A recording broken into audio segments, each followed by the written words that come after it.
整个天色灰蒙蒙，海面上激起巨大浪花，不断往岸边打来，但还是有民众风雨无阻，就是要来看这壮观海浪。风好大，连人都快吹走了。基隆外木山的滨海步道受到轩岚诺台风影响，4号一早风雨不小，海浪打得又快又猛，而转往市区的市场一路上冷冷清清。因为这个台风来的关系，所以呢，其实位在中华路上的市场是很多摊贩都没有开的。像现场呢，其实也相当的冷清，有很多的摊位是挂上了这个帆布，而且可以看到前方的这个瓦斯桶啊，也是有加强用这个线给封起来，就是要加强固定。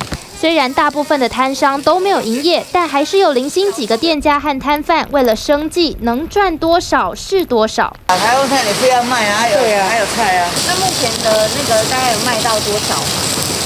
比平常差一点。大概差多少？2、3成吧。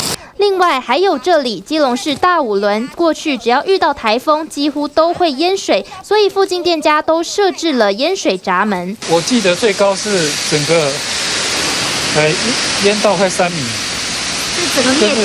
对，整个灭顶。为了避免像过去的淹水情形，除了淹水闸门之外，还有抽水机不断在抽水。不过还好，这次的轩岚诺台风并没有登陆台湾，虽然带来了不少风雨，但也减缓了基隆的缺水情形。TVB 的新闻于信和于品杰、周荣轩基隆采访报道。请支持 TVBS 国际 Plus 全新频道，让您扩大视野，掌握趋势，接轨全世界。恳请订阅，开启小铃铛。